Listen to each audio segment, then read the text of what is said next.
When you look at a picture of the retina in cross-section, you find that it looks something like this. In other words, the photoreceptors are not on the side where the light enters, as you'd expect, but on the other side. And the light has to get through all these layers of cells with cell bodies, fibers, even blood vessels before it gets to the photoreceptors. One asks, how come our vision is not blurry with all that mess obstructing our view? Now, it so happens that the point about the retina is only one example of a general statement one can make about the nervous system, which is fairly mystifying when you first encounter it, and which is as valid in the brain as it is in the retina, namely that the input to cells appears to be hopelessly obstructed by irrelevant information. And yet the brain doesn't seem to care. It works just fine. To see how much noise the neurons must tolerate, one only needs to take a look at their input. Typical human cortical cells receive input from something like 38,000 synapses, according to a count by Cragg. In this slide I included an inset drawn after an electron microscopy paper by Harris, its point being that there are as many as 25 spines on a 7-micron piece of dendrite. Typically, every spine carries one excitatory synapse. Now, a spike sequence sent out by a neuron, as recorded by a microelectrode, looks something like this, and each synapse receives a cleaner version of the same signal. Since different synapses usually receive different spike trains, you have to imagine thousands of these spike trains bombarding every neuron. It is believed that most of the spike trains are uncorrelated most of the time, which means that the input to a neuron is more noise than signal.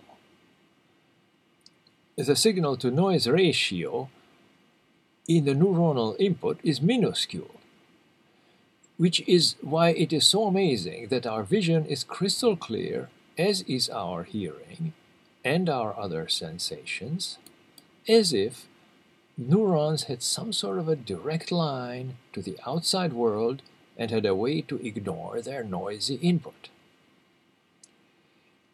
It is actually fair to say that the brain possesses the ultimate error-correcting code. I recently wrote a book on this subject, published by Springer. The cover looks like this. In this book, I show how the brain's noise-resistant network functions by describing a few stages of it in the context of the visual cortex. In essence, what happens is that when a message is important enough to be transmitted, it is cast into dramatically noticeable occurrences of multineuronal firing, referred to as surprising events. These can leapfrog over the noisy network because they are so designed that they are detectable at their intended target locations and stand out from all the irrelevant firing. Surprise is defined in terms of probability theory, but in a way that closely matches the common parlance meaning of the word surprise.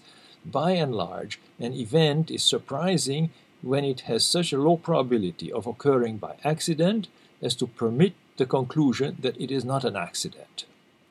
One important example of a surprising event in the brain is repeated coincidence of spikes arriving to a number of synapses. In other words, something that looks like this. Here, each line shows a spike train arriving to a synapse of a neuron, and you will notice that these spike trains contain volleys of spikes as shown by the arrows at the top. The probability calculation would estimate the likelihood that a set of synapses, which usually bring random uncorrelated spikes, as in the top traces here, on some occasion, by pure random chance, bring a few volleys of sharply correlated spikes in quick succession, as in the bottom traces. There is a finite probability that such a succession of volleys would occur in a set of totally random, uncorrelated spike trains. But the probability is so ridiculously low as to permit the inference that the event is not part of the random input, the random noise, but a signal caused by certain networks inside the brain specifically built for generating such volleys, as I will describe in the next video. What makes this particular form of surprising event especially attractive from the standpoint of brain research is that its detection can be accomplished by means of simple synapse modification along the lines of Hebbian learning, the kind that has been described in connection with long-term potentiation. Incidentally, the surprise concept, which I introduced a number of years ago, has in the recent years given rise to a useful laboratory tool, the Poisson surprise analysis, which is now often utilized in detecting loss of functionality in certain brain structures.